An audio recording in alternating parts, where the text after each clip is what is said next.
Okay, I think we're ready to go. So today we've got Tien Nguyen talking to us. She's a freelance writer in DC, and she got her start as a PhD scientist. So I think her journey will be very relevant to a lot of people in the chat.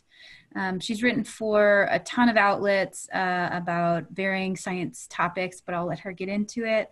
Today, she's going to talk to us about science storytelling, how to find one, and how to tell a good one. So I'll give the stage to you, Tien. Thank you. And thank you again for the invitation. I'm so flattered and I'm really happy to be with you guys today. I can't believe so many people showed up. It's a very weird feeling to be like nervous all alone in this in the house. But so I thought I'd start by giving you kind of an overview of what you can expect for the next hour. Since so many of you are scientists and science communicators, I thought I would give you sort of my science writer origin story, and if any parts of that resonate, definitely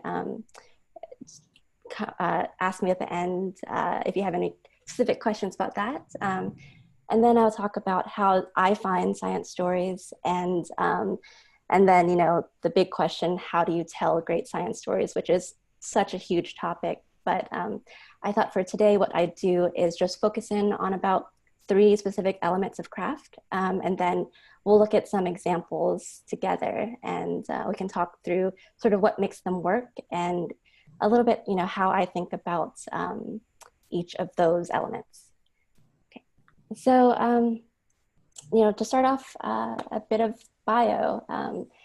As Burley said, I'm coming from the science side, so I did my undergrad at NC State, and I studied chemistry and physics. And I really had no idea about writing at that point. So I studied science in undergrad, and then I was a medicinal chemist for a couple of years. And I thought that I would become a research bench scientist. And I decided to go to graduate school for organic chemistry.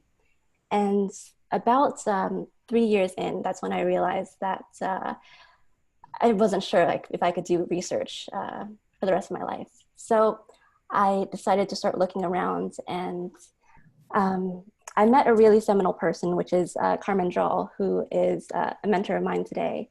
And she was a science journalist at Chemical and Engineering News. And she said, if you wanted to get into science writing, here's what you do. And I basically followed her advice to a T. She said, start a blog. And this was in, 2013. So when blogs, were still like a viable way to get into an actual science writing job. I'm not sure about that now, but she said, start a blog, start writing wherever you can, basically volunteering your services, starting to get feedback. And also she gave me some great advice to start auditing a science writing class. And I think that class was really helpful because, I was still a graduate student. And so I was able to take a science journalism class at UNC.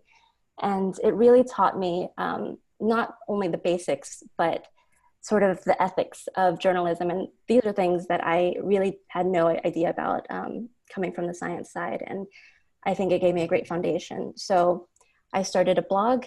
I started writing basically for free for other blogs, for my university research magazine, for the university press office.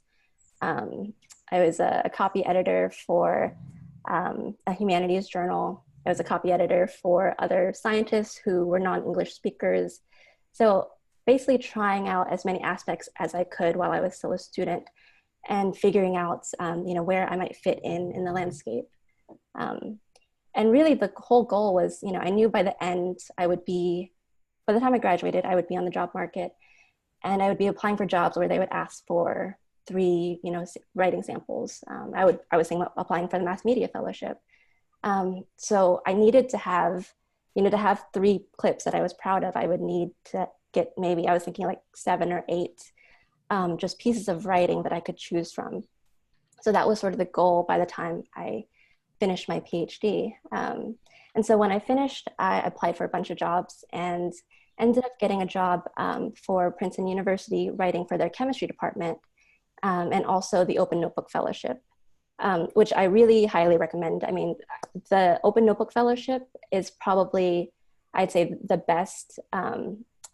It was the best way I could think of to launch a career, because if you're not familiar with it, it's this great website, and it's all about the craft of science writing. But you can have, I mean, and I would really recommend you pitch them, because you could have an idea of like, one of the first things I wrote for them was, how do you edit yourself? Because I was at Princeton and I didn't have an editor. And that was just something I was personally wondering. And I was able to call up, 7 or 8 really great working journalists and ask them exactly how they did it. And that kind of, one-on-one time with working journalists was just invaluable. And the fellowship also pairs you with a mentor. So I was paired with Alex Witzke, who is at Nature and still writes for them. And she was an amazing mentor. But I think that having someone where you can ask those like nitty gritty questions of like, they're offering me 50 cents a word. Is it unreasonable if I go over and say like, how about 75? Like those sorts of questions, you can't really ask a large group, because they don't know your skill set, and they don't know, what you're trying to get out of it. Are you really in need of money, or are you more in need of experience? Like that kind of thing. It's so crucial to have a mentor for. So I did want to say that all of those things that I listed that I did during graduate school were really great and set me up for those 2 opportunities. But I started saying this one last time I did a talk and Burley was there, that I really just wanted to mention that I burned out really hard right after I started the Princeton job and the Open Notebook, because I had done all of those part-time things as a graduate student, and then defended and wrote my thesis in a month and moved to a new state, which is all just to say that I think take everything with a grain of salt, and think about what works for you. Doing all of those things gave me a lot of experience, but it does come at a cost. And I just thought it would be disingenuous to say like, do all these things and then you can have these opportunities. I just think that I didn't want to glaze over that. So it took me about a year really to kind of get my head back on straight. And I was at Princeton and decided that, it was a great place to work. It was really rewarding to work with research scientists. And, the best thing I ever heard was a student saying to me, like, now my family finally understands, like after 5 years, like what I actually do. And so, working for a university is very stable. Generally, you make more than in journalism, and the hours are a lot more stable, let's say. But I felt a little bit like kind of restricted because I was only writing about whatever was going on at Princeton. And so I decided that I wanted to start freelancing on the side. So over the next 3 years, I started pitching. I wrote pieces for Vice and Scientific American and TED Ed, which was sort of also my foray into making videos, which I do now. I would write scripts for them, and that's sort of straight up science communication, which is, I think, YouTube and those types of science videos occupy an interesting space because they're not necessarily science journalism. They're more straddling journalism and communication. But that's when I started making more videos. And then by the end of those 3 years, I decided I was ready to go into full-time freelance. And it just happened that there was a job open at Chemical Engineering News. And it was sort of a great fit because they were looking for someone to cover the organic chemistry beat. And I was an organic chemistry PhD. And so I ended up taking a full-time job there, which was a wonderful experience because, I got to work in a newsroom and under an editor and somebody to sort of see, guide my progress week after week. And after about 2 years there, I mean, I really enjoyed it, but staff jobs are very demanding, and you end up doing a lot more than just sort of writing stories. You end up, really helping the organization. And I also realized that my interests were so much broader than that. I wanted to write about space and more about society and the intersection of society and science. So after 2 years, I decided to quit and actually go full-time freelance. And that's where I've been for about the past year now, which has been it's been a wonderful experience. It's not for everyone, and I don't say that to say that you have to be some sort of special person to be a freelancer. It's just, it's more about personality. Do you enjoy not knowing what's going to happen next week? Not everyone does, so I really thrive on change. And I'm also very organized. So I have like a color-coded spreadsheet whenever I send out pitches, when it gets accepted, when it's in editing, when it's gotten paid. It's like everything has its color, and I get a lot of satisfaction at changing its color and moving it down the spreadsheet, which is, in a way, it's good for organization, but it's also, you're not going to have anybody who's sort of like patting you on the back and saying like, you did good this month. You are basically the only person to decide, what do you want to accomplish? And it really gets you into constant sort of existential, discussions with yourself, because when you have a job, you have your set salary, but now you're constantly having to ask yourself, how much do I actually need to live? And do I want this job because it's going to pay me well, or is it going to bring me some sort of creative satisfaction? Is it going to grow some sort of personal skill? And I say this, and everyone sort of uses this metric, but I think it's worked out pretty well for me. To take a freelance job, you basically either need passion, pay, or prestige. You want at least 2 out of those 3. Otherwise, what's the point? It's a bit of a waste of your time. And sometimes something just pays so well that you should maybe just say yes. And, so you're constantly having to figure out what's important to me. And I love that. Like, I love constantly challenging myself of like, how should I be living my life? And it was really challenging when I first started freelance, because it's kind of a lot to be having those conversations. But anyway, if that's for you, if you have more questions about that, we can talk about that later. So just checking time. All right, so that was sort of where I am now. And so just to go into finding stories.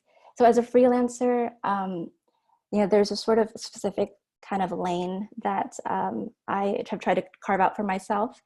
So when you're on staff, you basically are covering a lot of sort of the big science stories that come out of, the embargoed studies, Science, Nature, that sort of thing. And so as a freelancer, you really have to be a bit more enterprising and, find the stories that they're not going to assign to their staffers, which is a little bit more challenging, but I think more rewarding.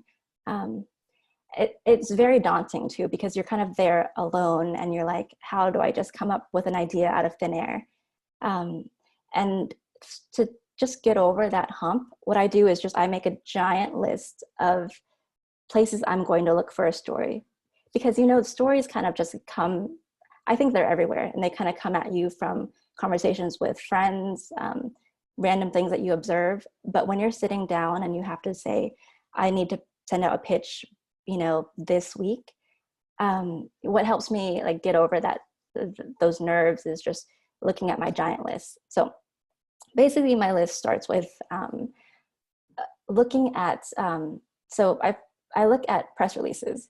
And if you guys aren't familiar with the website EurekAlert, is that people are familiar? Yep. So those are the stories you don't really want to be pitching those, because staffers are looking at that and everyone's looking at that. But it's a great way to sort of start to steep yourself in ideas, in topics of things that sort of interest you. And maybe I always look at some sort of release and think like, is there a one-off I can do from this story? So I Tien, yeah. sorry to interrupt, but I think it might be good to give just a really brief refresher on what an embargo is and what Eureka Alert is, just in case some of the folks here aren't familiar with that site. Oh yeah, absolutely. So Eureka Alert is something that you get access to if you can show your credentials as a journalist. And you have to apply to access to this journal, but all of the embargoed journals, like let's say Science, every week they release their new articles on Thursday. And so on Sunday, everyone who's a journalist will get sort of a press pack, and it's everything that's going to come out that Thursday. And it shows you all of those papers, and you sort of enter into like a tacit agreement that you are not going to publish your story on this study until the embargo lifts 2 p.m. on Thursday. And that time gives you that gives you a window to talk to scientists, vet the work, see if it's something you want to cover. It's not a perfect system. People have griped about it for a long time because it sort of artificially sets, what journalists should be covering, and that's sort of that's a larger question. Should that really be the way that we're telling science stories? That's a whole nother conversation. So those are the embargoed, and sometimes they have press releases that go along with it that universities will write to sort of help you understand the study. But so I will go through those just to see what's coming out. And that's also a good way just to see if you're interested in breaking into an outlet. It's interesting to see, like, go look what the embargoed studies are and then what they actually pick up. And it gives you an idea of like the kind of things that they're interested in. Sometimes like learning the tendencies of a certain editor, like this editor always likes sort of historical, weird, or, something to do with art. But so I go through Eureka Alert. I also just go to every single news outlet I can think of, their science section, and sort of read what they're publishing and whatever sort of jumps out at me. And obviously, if you're reading about it, the story's already done. But if you've ever done any sort of reporting before, and you know that you've only been able to cram so much into that story, but there's so much you've left on the cutting room floor, or there was some sort of interesting angle that you weren't able to explore. Well, when you're reading like a science story, you're basically reading everything that could be squeezed in that story, but sometimes they'll hint at something that they couldn't squeeze in. And it's like, I see that as like a door for me. Like, I don't think there's any sort of monopoly on ideas. So if there's an angle that they haven't explored, or if there's some sort of personal connection that you can use to tell that story, so this is basically just to get my brain into the space of coming up with ideas and making it feel less daunting.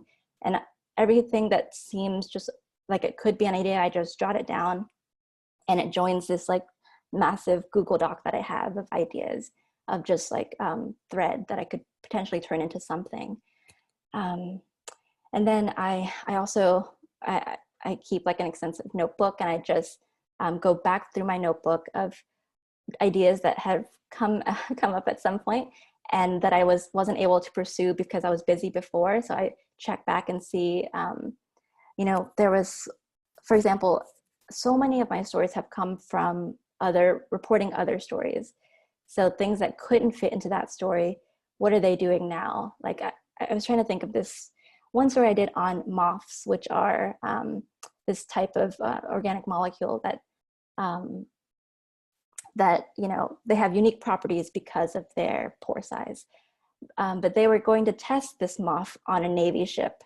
And this was like, they were way far away from ever doing this. They were just in the lab. But, if you do this long enough, you're like a year later, you remember those people and you're like, I wonder if they're on that Navy ship now, which would be super interesting story. So like keeping track of those pieces of thread, a few months later, they could really come to fruition. And then when I get desperate, I just start emailing interesting people I've talked to before and say like, what are you working on? I'll look at all of the newsletters I've signed up for that I thought I would like read every day, which I never read. But when I get desperate, I'm like, let me go troll through those newsletters. Politico has some great ones like Politico Energy, Morning Energy, and other like Climate Nexus has one. But also like these are, you know, already they're sharing stories that have already been done, but it's kind of a way to yeah, just get your juices flowing, I think. But oh, and then I was gonna, oh yeah, I wanted to give you guys some examples because that's sort of just very, you know, it's very abstract. But a few of the recent stories I've done that have actually turned into stories, let's say one is from, you know, just talking to researchers. I was doing a profile of a NASA researcher who, she just had a really interesting career path, and it was about her career, Dion Hernandez Lugo. So she had worked in pharma and then ended up at NASA. But she sort of offhandedly said, you know, right now I'm working on designing a nuclear reactor for the moon. And I was like, what? um, so as soon as someone says something where you're like, what? Like, I have to know more. It's like you're halfway there. Like, you've got a story. I mean, if it's going to stop you like that, other people want to know about it. And so that is something I ended up pitching and ended up writing for Chemical and Engineering News. And I'm going to show that as an example later. So we'll get back to that. But whenever you're talking to any scientists, and you know, you guys know a lot of scientists, you also basically talking to your friends, and they, you know, come up with some random tidbit. Like, all of those are story ideas. It's just, you have to figure out, you know, how to tell that story and if it's already been done. And I think everything has been done before, but there's a way to tell it from your point of view or with some new nugget of information. And I had another example of a video I did about pollen counters, which is, sorry, to set this up, I was going to say that it can be overwhelming to find ideas, but sometimes you think like, I need to find an idea that's going to be topical. So this was springtime. I wanted to do something tied with spring. And I was thinking maybe something with allergies because that's, everyone is dealing with that. And then I was looking at pollen, you know, the pollen sort of forecast. And as I was Googling about pollen, the pollen forecast, I found, you know, on one of the websites, it said like the pollen count, they came up with a number. And there was a little link to say like you could take a quiz to become a pollen counter. So basically you could literally become a pollen counter by like, you are actually counting the seeds on like a microscope slide that you collect. And you have to take this huge long test of being able to identify all of the different seeds. And so I was like, I'd never heard that before. And just like that tiny little, you know, piece of information on that website led me to doing a story of going to a lab in Maryland and meeting this guy who'd been counting pollen for 25 years. And, you know, he was able to identify all of the different seeds just like at a glance. And I tried to do it myself and I like couldn't tell them apart. And I was like, this would take me like hours, and he could do it in like 10 minutes. And that, you know, that story of pollen counters had been told before, but not with this guy and not with me, not the way that I learned about his story. So it kind of, that's why I think that there's a way to tell every story. Last thing, I do look at Twitter. Unfortunately, all journalists are on Twitter. And I think that it is a good way to find out like what scientists are talking about. I have pitched stories from things that I saw scientists talking about. There was one where a scientist was talking about childcare reimbursement. And I did a story on that. So it's all just to say, you have to be a little bit selective about using Twitter, and it can be dangerous to just be on Twitter and saying like, oh, I'm looking for ideas, when really you're just scrolling Twitter. But I think that if you're in that mind space of like, I'm taking 2 days to find an idea. You'll say like, I'll spend 15 minutes on Twitter looking for an idea. So that's sort of when I'm going down my huge long list of like, where am I going to find something? And you definitely, you know, it's not uncommon. I might spend like 2 days looking and come up with nothing and sort of just be despairing. But it eventually does happen, which is to say, like, as you keep doing this, you'll start to trust in the process. And that's just one step of the process. You'll feel like, oh, I'm never going to find a story idea again.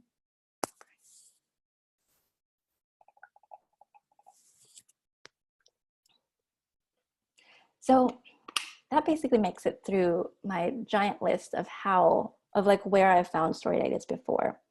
But I think this is sort of in connecting finding stories and telling stories.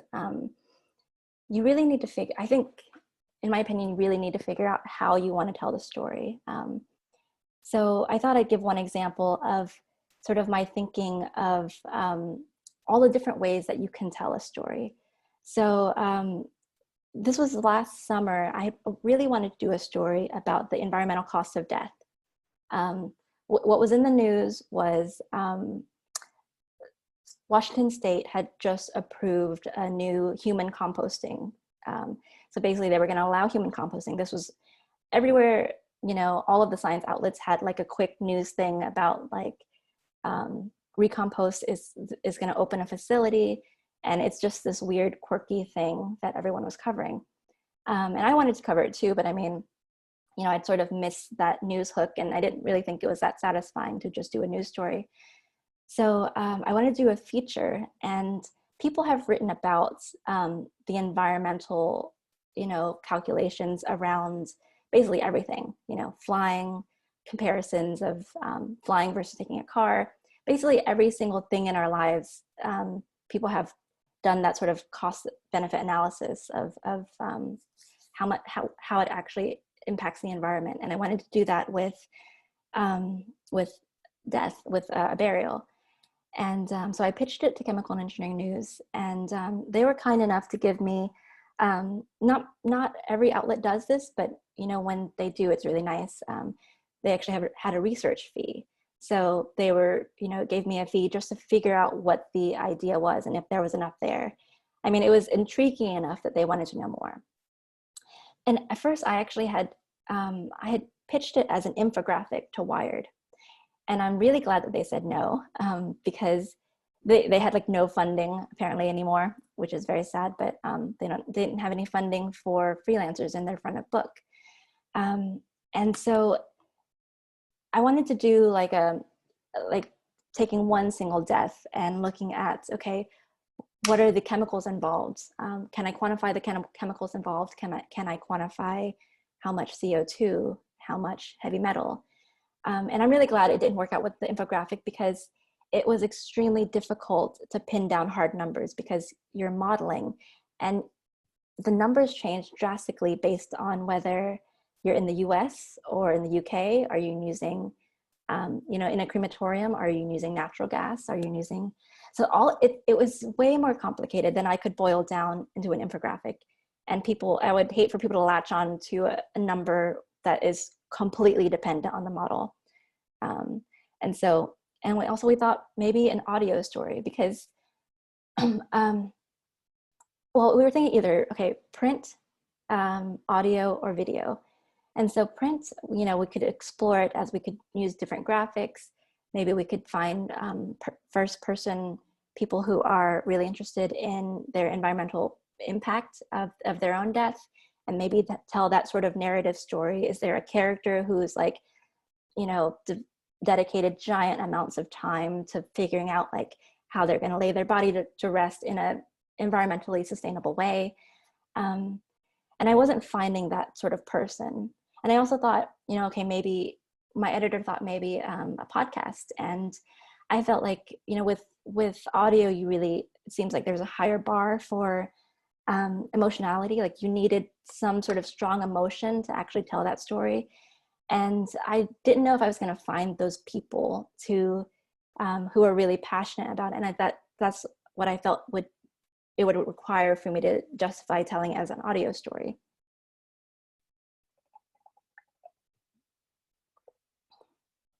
And then, so finally, basically what was left was a video. And I love the idea of doing a video, but I'd seen other people try, and they, you know, because what are you going to show when you're talking about death? You're going to cut away to a cemetery or cut away to like, you know, some of these newer aquamation techniques, which is these giant tanks, and it's just all really depressing and, you know, too much of a bummer, basically. And so I came up with an idea to how can I get into all the nuances without bumming people out. And so we came up with the idea to do this as a stop motion animation using gingerbread people. So it was we had little gingerbread scientists. We had like, for cremation, we had like the gingerbread person being sort of consumed by fruit roll-up flames. We had, you know, for the composting, we had, you know, the sort of crumbs broken up. But basically, it's all to say that I think that was the way to tell that story, to sort of get into all of the nuances of the science without really making people too sad, and also kind of entertaining them. You know, with audio, I think you need emotions. With video, I think you need beautiful, of course, beautiful visuals, but I think you'd have to delight people, which you don't necessarily have to do with a in text. But I don't know why. I just feel like that is like the sort of X factor that makes me want to make it into a video. So that basically is. Oh, thank you for sharing that. So that long story, sorry, to say that, you know, you really want to think about what's the best way to tell this story. And I hope that by, you know, walking you through that thought process, kind of gives you an idea of the different ways you could tell the same story. And, you know, one thing that I've learned is to sort of get over the fact that, you know, every story has been done before. And even if, you know, even if I remember being like really broken up about this one story I was writing about the opioid crisis, because it was like a big cover story that came out the same week that the New Yorker was doing like also like multi-piece package on the opioid crisis, which, you know, totally different audiences. And sometimes you start to think that, you know, because you've seen that story, literally everyone's seen that story, but that's not at all true. Like, there's millions of people out there. They probably also did not read that New Yorker story. And the audiences are totally different. And you're going to tell it differently than than another writer. So I remember when I was, you know, that was a few years ago. So I was so upset about that. But now I've kind of realized that it's not really worth being upset about. So yeah, let's sort of switch gears and talk about elements of craft. And I'm just gonna check the time. Take some water. Okay. So I think so many things go into making a great story. Reporting, talking to the right sources, how you frame an issue, graphics, fact checking. And I wanted to just I'm going to talk about just 3 elements that I personally am kind of obsessed with. So I thought it'd be fun to talk about.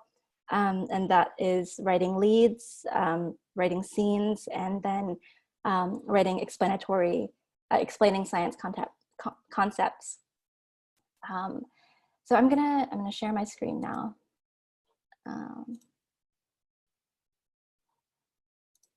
So I thought I would talk briefly about, you know, how I think about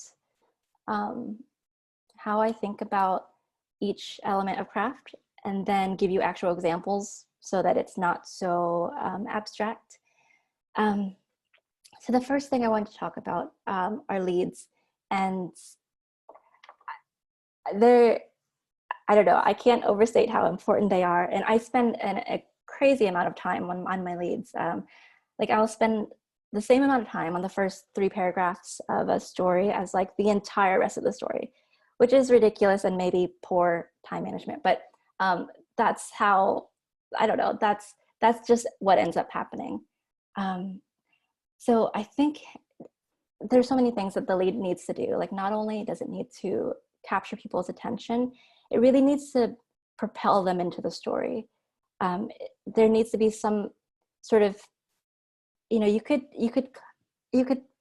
present like the most interesting thing that you have to share, but that's really pointless if it's not essential information that people need to be pushed into the story. It's, I think you also really need to set the tone for what people can expect for the rest of the story. So you might have like a really fun, silly lead, but then if the rest of the story is like about something serious, that it just really won't work. So I promise I only included one example of my own writing, and that's just because I wanted to tell you like all of the other things I considered and why I didn't think it worked and how I finally ended up here. But don't worry, I'm not going to make you just read a bunch of my writing. So this is a story, the space stories I mentioned, about nuclear fission reactors for the moon, which is insane. So basically the story is about this project that NASA is working on. It's a nuclear fission reactor, and the story is about why nuclear over solar or any of the other options, and how the team came up with the design. So, all right. So I'll just give you guys a minute to read that, and I'll try to read it with you silently.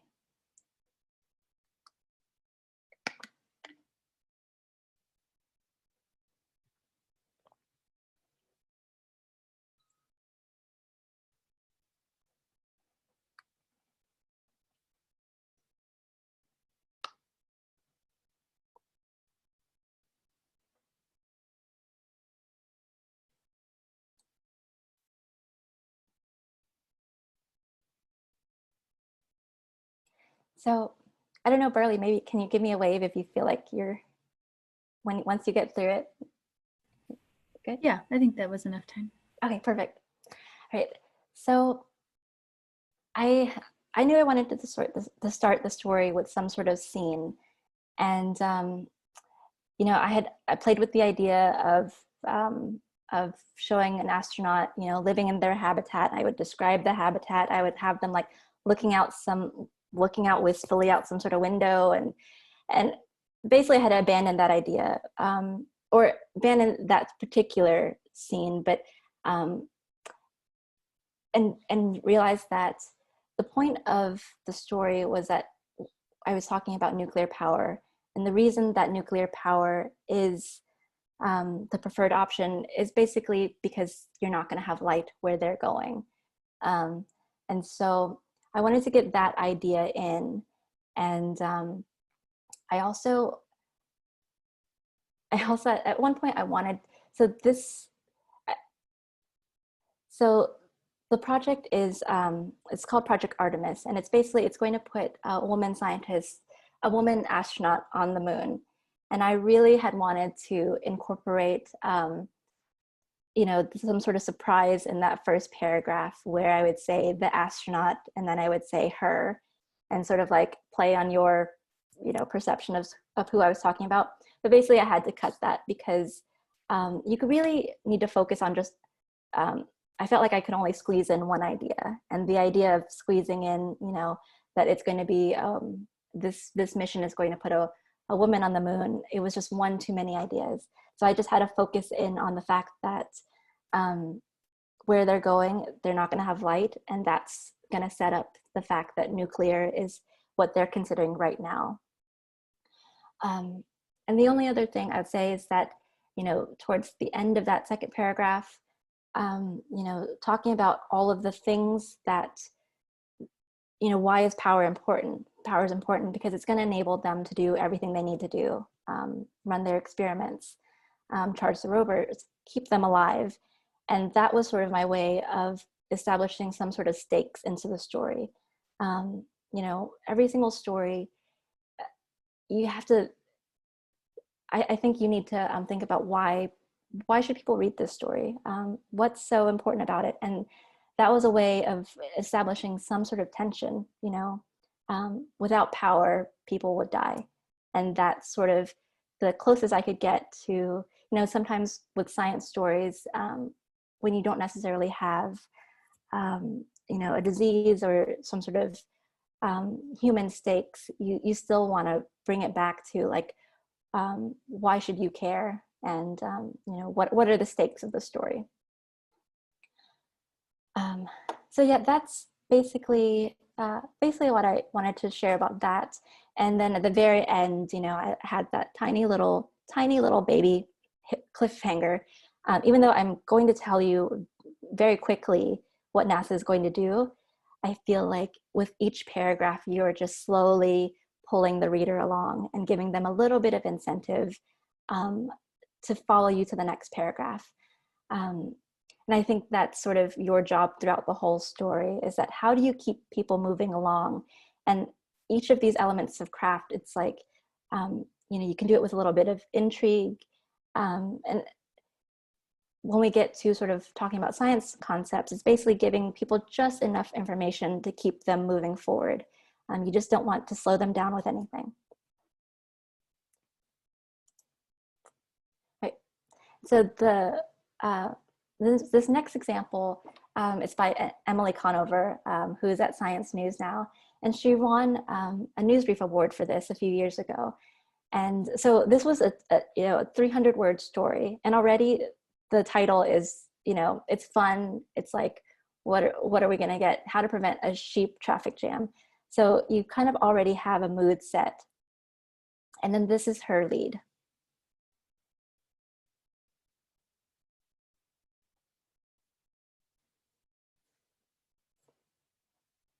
So I love that sort of quick hit of that first sentence. And it's something familiar, but I think it's unusual enough in this context that it still packs a punch.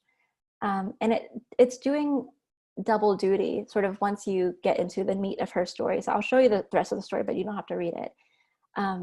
It's basically about what we can learn about human behavior from sheep.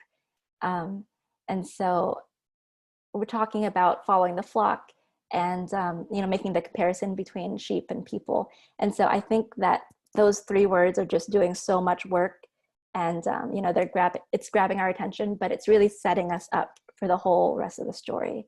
So that's what I thought was really clever about her lead. Oh, wow, sorry, time was really going by fast.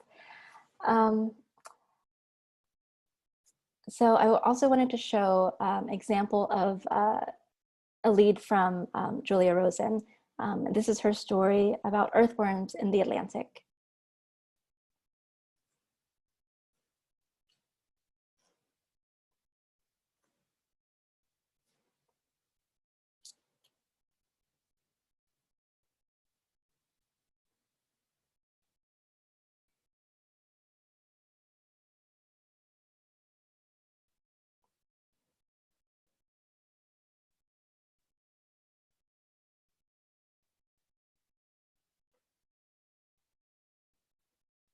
Okay. So, I mean, I love a lot of things about this, but I wanted to draw your attention particularly to that second sentence, which I think is just, it has such great rhythm, and the power of using kind of an unusual word. It's a splotch of unruly forests. You know, just that sort of, and I don't know, I think that's just sort of a delightful word. And it's the way that it's a splotch of unruly forest surrounded by the clamoring streets and cramped row houses of the Bronx. I don't know, I think it's very, it has a great rhythm. But the main thing I wanted to point out about her lead is that her use of choosing the right detail. So she describes Dobson bounding in her khaki shorts and her swinging blonde ponytail. And it's sort of in contrast to this, you know, the broken glass and food wrappers. It's contrasting with that environment.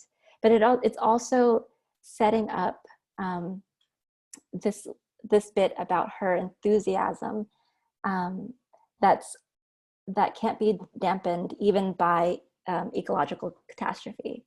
So I thought that was a really elegant way of sneaking in what the rest of the story was going to be about.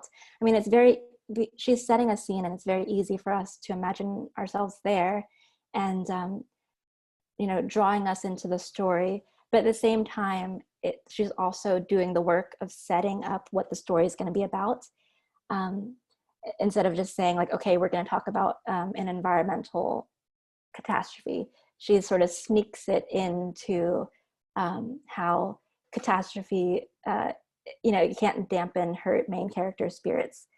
So I thought that was a really clever way to do it. And then again, that at the end of that second paragraph, you know, she sort of surprises us and says, you know, describing this slurry, and it says it's benign unless you're a worm. And I think those little, just tiny little cliffhangers that keep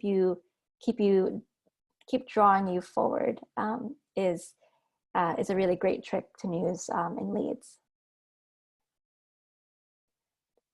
So I have, maybe I'll ask you, Burley, I have 3 more examples, but I see that we're like 10 minutes out. I don't know if you guys want to keep going with the examples, or I can just stop and go to questions. Are the examples, so you talked about like the 3 elements of the craft that you're going to talk about. What are those 3 elements? Are the 3 examples for different elements? Yes. So I have one more about setting a scene, and then 2 that are explainers, so explaining scientific concepts. Let's do one just for the explaining scientific concepts, and then, oh, perfect. Somebody just commented, I would love to hear more about explanatory bits for science concepts. Let's do that in maybe a couple minutes, and then I'd like you to briefly mention the difference between a topic and a story, which I think you could do just in a couple minutes, and then maybe we have 1 or 2 minutes left for questions. Yeah. Okay, yeah. All right.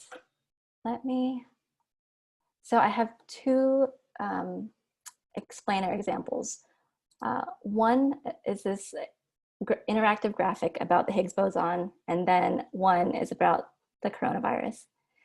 I'm going to make an executive decision, and I'll just go with the Higgs. I feel like we've heard enough about COVID for now. So this is an interactive that I saw. This is from 2013, and it made such an impact on me that I still remember it now when I think about something that's extremely clearly explained. And this was the year that the Higgs boson won the Nobel Prize. And what I'll say about this is that sometimes with explanations, there's, I think, clarity above all, but sometimes it doesn't really matter if people can tell you exactly what they just learned. Maybe that sounds counterintuitive, but when you're telling a story, I think sometimes you just want people to feel something. You want them to be engaged with it. You know, they're not going to take a test about this. You know, they don't need to know about the Higgs boson for their everyday lives. You're just trying to give them an experience, and then, you know, keep them along for the ride. So I think this is what this does beautifully. So I'll click through this, and because the text is short enough, I'll just read some of it. So what is the Higgs field? It's difficult to visualize, so many people resort to metaphor. It's been described as kind of a cosmic molasses. Oh,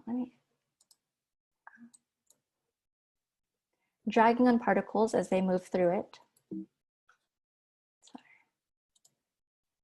But we'll use a field of snow.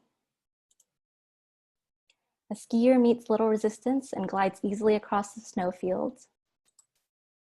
A woman shuffles on snowshoes and is slowed by the snow. And a man in heavy boots plods along, slowed at every step, while a bird flies over untouched. The Higgs field is like our field of snow. What I really like about the way that they're writing this too is that they are sort of addressing you personally. You know, we're going to use this example. This is our field of snow. That's a little, I feel like that's a little trick to make us feel like we are being spoken directly to.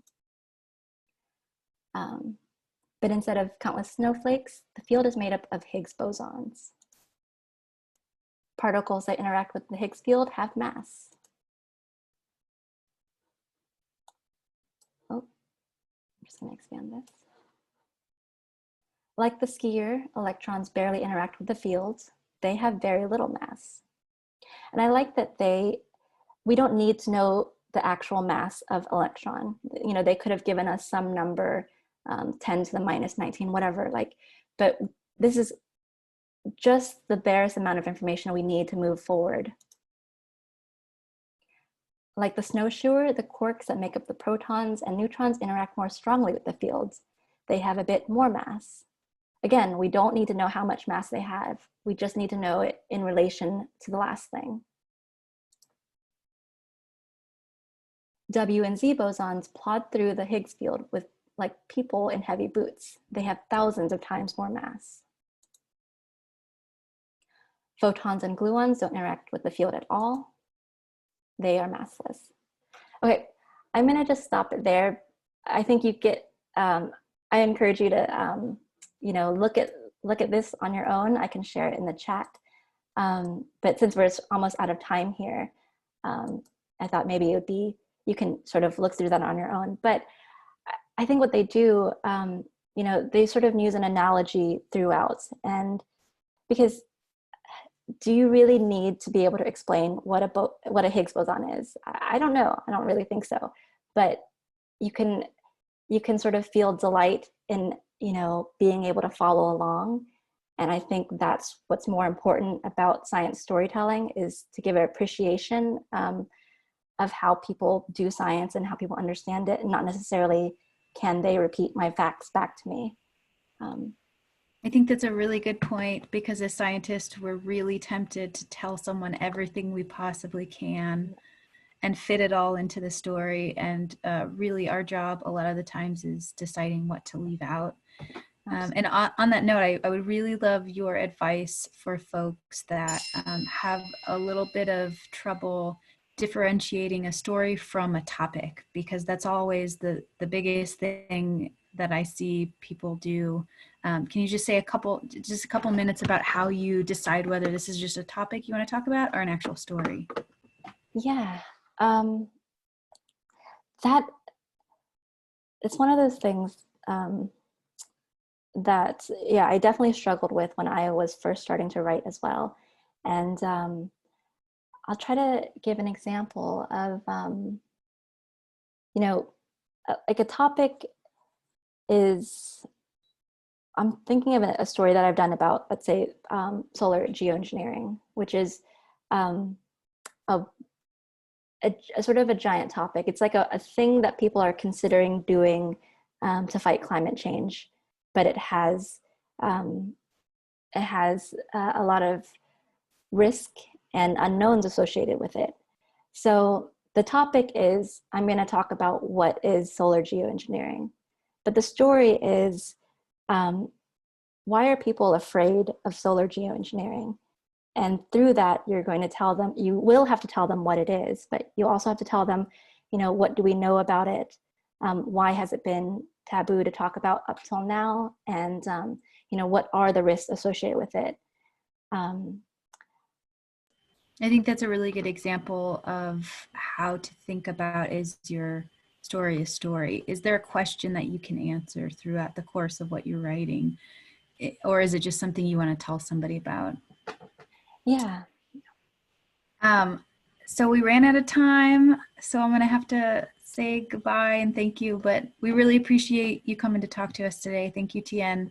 In the next week, I'll have the recording of this up in the Mentor Chat channel if you want to rewatch it. And everybody have a great day. Stay safe. Thank you so much. I really appreciate you all spending the time with me. So thank you. Bye.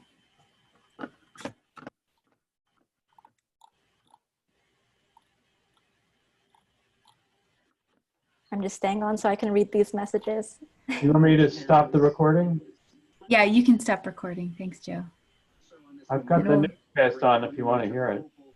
Yeah, we'll just let everybody bye. Wait a minute, where did oh, there it is. You want to stop cloud?